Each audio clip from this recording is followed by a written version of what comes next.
Hello everyone, welcome to texture math. आज के session में हम कैट कमांड से रिलेटेड एक और सिनेरियो कवर करेंगे, जिसमें देखेंगे कि कैसे हम कैट कमांड के आउटपुट को परमानेंटली सेव कर सकते हैं। इससे पहले वाला जो सेशन था उसमें जो भी हमने आउटपुट देखा था वो कैट कमांड के थ्रू आ रहा था, और वो सिर्फ एक टेम्परेरी आउटपुट था जो सिर्फ कमांड प्रॉम्प्ट के ऊपर शो हो रहा था। बट अब रिक्वायरमेंट ऐसी है कि हमें उस आउटपुट को किसी भी फाइल के अंदर रीडायरेक्ट करना है या उसको परमानेंटली स्टोर करना है।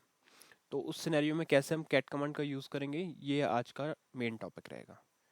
तो इस सेशन को हम वैसे ही डिवाइड करेंगे। सबसे पहले अपन रिक्वायरमेंट देखेंगे, डेमो फाइल देखेंगे कि क्या हमारी रिक्वायरमेंट है, क्या हमारा डेटा है, और उसको किस तरह से हमें कौन से ऐसे सिनेरियोज में यूज़ करना है कैट कमांड को आउटपुट रीडायरेक्ट करने के लिए।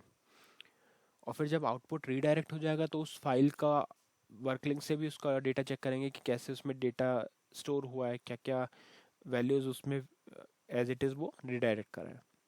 और जब ये सारी चीज़ें क्लियर हो जाएगी तो क्यूशल कमांड प्रॉम्प्ट में मैं आपको कैट कमांड के कुछ सिनेरियोज रन करके दिखाऊंगा, और लास्ट में हम सेम चीज़ को इम्प्लीमेंट करेंगे अपने सीएल प्रोग्राम के थ्रू।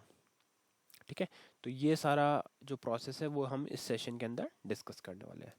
तो स्टार्ट करते हैं रिक्वायरमेंट से। तो उसके लिए सबसे पहले आपको क्या लिखना पड़ेगा, वर्क एल एन के लिखना पड़ेगा। वर्क एल एन के लिखने के बाद में आपको एंटर हिट करना है। जैसे ही आप एंटर हिट करोगे तो आपके पास ये स्क्रीन आ जाएगी जो है वर्क विद ऑब्जेक्ट लिंक। ठीक है, अब इस work with object link screen के ऊपर अपने पास एक डायरेक्टरी बाय डिफॉल्ट शो हो रही है जो है /home/sharmit। ठीक है, अब अगर मैं यहाँ से पेज डाउन करके आपको इसके डेटा दिखाऊं तो यहाँ पे हमारे पास क्या है, डायरेक्टरी है, कुछ फाइल्स स्टोर्ड है ना। अब डेमो के लिए हम दो फाइल को यहाँ से पिक करेंगे। पहली फाइल है हमारे पास RRY.txt। तो यहाँ पे मैं ऑप्शन 5 लेता हूँ। ये हमारे फाइल का डेटा है, पहली फाइल का data testing line 1 from file RRYY.txt। Second file अगर हम देखें तो वो है हमारे पास XXYY.txt। इसमें भी हमने सैम्पल डेटा के 5 रिकॉर्ड स्टोर किए हुए हैं, सैम्पल डेटा 1 से लेकर सैम्पल डेटा 5 तक। प्लस मैंने जस्ट एक एग्जांपल के तौर पे इसमें यहाँ पे अपना टेक्स्ट में फाइल का नेम भी इंक्लूड करा है कि किस फाइल के नेम के बेसिस पे किस फाइल से वो आउटपुट आ रहा है। ठीक है, तो ये चीज़ें क्लियर है, दोनों फाइल में हमारे पास डेटा स्टोर्ड है। अब अभी हमने लास्ट सेशन में क्या देखा था कि हम इस फाइल के आउटपुट को किसी भी क्यूशल कमांड प्रॉम्प्ट पे डिस्प्ले कर पा रहे थे। ठीक है, बट वो उसमें प्रॉब्लम क्या थी, वो एक टेम्परेरी डेटा था, है ना। जब भी आप किसी क्वेश्चन कमांड प्रॉम्प्ट पे उसको रन करते हो तो वो टेम्परेली आता है उसमें। बट अब अज्यूम करो उस सिनेरियो को जहाँ पे प्रोजेक्ट में आपको बोला गया है कि आपके पास दो फाइल है या दो से ज़्यादा फाइल है, उन सबके फाइल के आउटपुट को हमें मर्ज करना है और एक नई फाइल को क्रिएट करना है। या तो क्रिएट करना है या जो पहले से एग्जिस्ट करती है उसमें उसको स्टोर करना है। तो उस केस में हम कैट कमांड का कैसे यूज़ करेंगे ये अब हम प्रैक्टिकली देखने वाले हैं।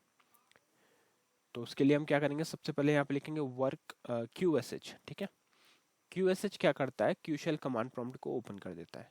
बट उससे पहले एक पॉइंट और है, जब भी आप किसी कमांड को रन कर रहे हो तो उसके लिए फाइल का पाथ हमेशा कॉपी कर लो। जैसे मैं एक बार इसका कॉपी कर लेता हूँ, सेकेंड फाइल का फिर अपन इसी को कस्टमाइज कर लेंगे। ठीक है, ऑल दो अगर आपकी डिफॉल्ट डायरेक्टरी पे है तो वो वहाँ से ऑटोमेटिकली फाइल को पिक कर लेगा। बट अब हमारे केस में क्या है, हम डिफ़ॉल्ट से तो पिक कर रहे हैं, बट फिर भी मैं यही रिकमेंड करता हूँ हमेशा कि आप जो फाइल का पाथ है वो कंप्लीट प्रोवाइड करें। ठीक है, तो अब यहाँ से क्या करेंगे, अपन करेंगे F3 करने के बाद मैं यहाँ पे लिखेंगे वर्क यहाँ लिखेंगे QSH। जैसे ही आप QSH लिख के एंटर हिट करोगे तो आपका क्यूशल कमांड एंट्री स्क्रीन ओपन हो जाएगा। अब इस क्यूशल कमांड एंट्री स्क्रीन के ऊपर आपको लिखना पड़ेगा कैट स्पेस, फाइल का पाथ आ जाएगा जो है /home/sharmit, और फाइल का नेम क्या है XXY.txt। ये हमारा फर्स्ट फाइल का नेम है। उसी तरह मैं स्पेस दूंगा, सेकेंड फाइल का नेम यहाँ पे पुट करेंगे जिसका नेम है RRYY.txt। तो ये दोनों फाइल का नेम आ गया। इसको चेक करने के लिए पहले आप इसी कमांड पे यहाँ पे हिट करोगे एंटर, तो आपका आउटपुट आ जाएगा। ठीक है, दोनों फाइल का आउटपुट आ गया। इसको आप चाहो तो प्रायोरिटाइज भी कर सकते हो, जिस फाइल को पहले लिखोगे उस फाइल का आउटपुट पहले आएगा और बाद में सेकेंड फाइल का आउटपुट आएगा। बट अब ये क्या है, देखो इसमें अगर मैं यहाँ से सेशन बैक करता हूँ तो ये चला जाएगा। जैसे अगर मैंने यहाँ से एक बार F3 कर दिया तो ये रिमूव हो गया अपना डेटा। तो अपने पास सेव तो नहीं हुआ। नेक्स्ट टाइम किसी को अगर अपने को दिखाना हो कि कौन सा आउटपुट मर्ज हुआ था तो वो अपन नहीं दिखा सकते। तो इसलिए अब अपन क्या करेंगे, अपन देखेंगे कैसे इस डेटा को रीडायरेक्ट किया जा सकता है। तो उसके लिए अब आपको क्या करना है, सिंपली यहाँ से मैं करता हूँ, इधर लिखेंगे कैट स्पेस फर्स्ट फाइल का पाथ लिख देते हैं। सपोज मुझे इस बार RRYY पहले लिखना है, RRYY.txt, फिर हम देंगे सेकेंड फाइल XXYY.txt। अब इसको रीडायरेक्ट करने के लिए आपको क्या करना पड़ेगा, राइट एंगुलर ब्रैकेट का यूज करना है। तो यहाँ पे हमने डाल दिया right angular bracket. Right angular bracket डालने के बाद में अब आप उस फाइल का नेम लिख दो जिस भी फाइल में आपको इसको स्टोर करवाना है।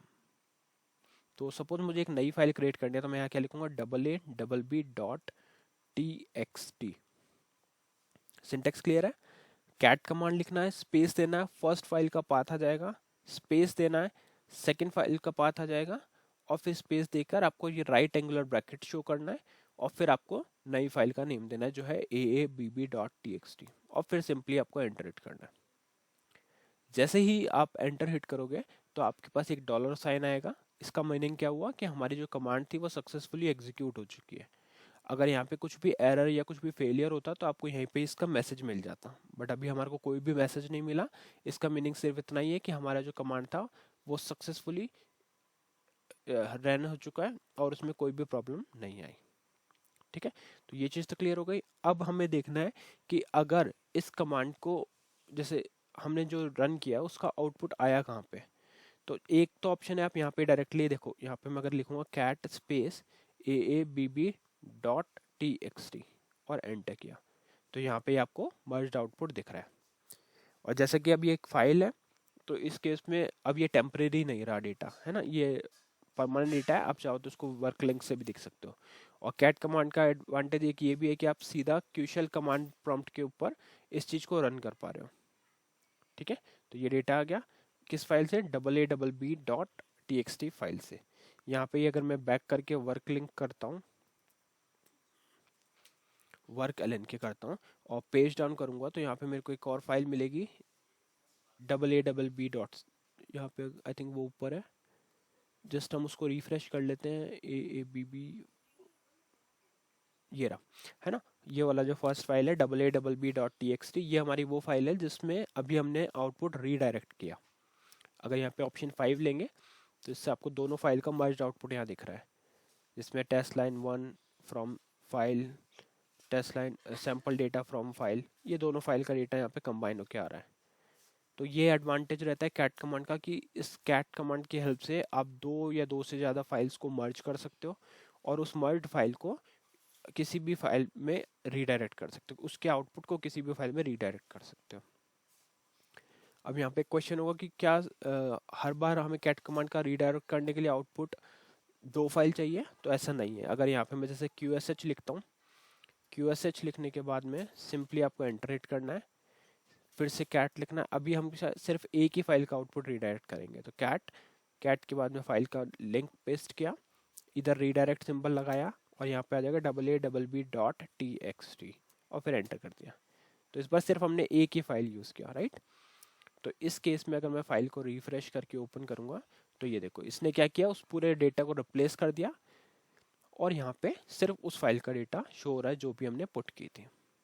ठीक है, तो अब इसका मीनिंग क्या हुआ, इसका मीनिंग ये हुआ कि जब भी आप किसी फाइल को एग्जीक्यूट करते हो, मतलब कभी भी आप कैट कमांड को एग्जीक्यूट करते हो रीडायरेक्ट के लिए, तो अगर वो फाइल एग्जिस्ट पहले से करती है तो उस केस में वो उसी फाइल को रिप्लेस कर देगा, उस फाइल के डेटा को रिप्लेस कर देगा। और अगर एग्जिस्ट नहीं करती तो उस केस में वो जो भी डेटा वहाँ पे अपन ने स्टोर किया, मतलब अगर एग्जिस्ट नहीं करती तो वो एक नई फाइल क्रिएट कर देगा जो भी आपने नेम दिया उस नेम के बेसिस पे, और वहाँ पे उस सारे आउटपुट को रीडायरेक्ट कर देगा। ठीक है, तो ये पूरा प्रोसेस था जो अभी हमने देखा कैट कमांड का। अब फटाफट से मैं एक प्रोग्राम आपको कस्टमाइज करके दिखा देता हूँ कि अगर इसको कभी आपको CL में यूज़ करना है तो कैसे करोगे। तो यहाँ पे अगर आप देखोगे प्रोग्राम टू डिस्प्ले, यहाँ पे इसको इस तरह से लिखते हैं, redirect, program to redirect output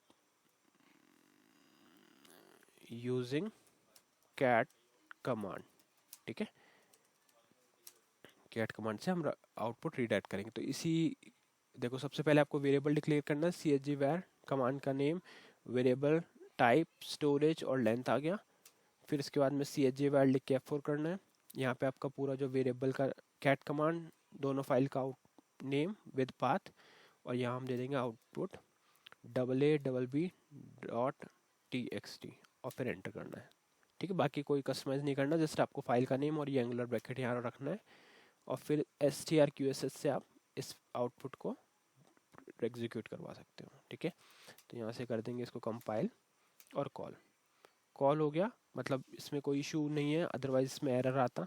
और फिर हम यहाँ पे वर्क LNK से AABB.txt का डेटा देखेंगे, तो यहाँ पे ये देखो ये पूरा डेटा वहाँ पे इसने रीस्टोर कर दिया इसको। ठीक है, तो ये सारे सिनेरियोज होते हैं जिसके थ्रू आप कैट कमांड की हेल्प से आउटपुट को इजीली रीडायरेक्ट कर सकते हो। तो इस सेशन के लिए इतना ही था, नेक्स्ट सेशन में हम बाकी टॉपिक डिस्कस करेंगे। So thank you for watching texture math.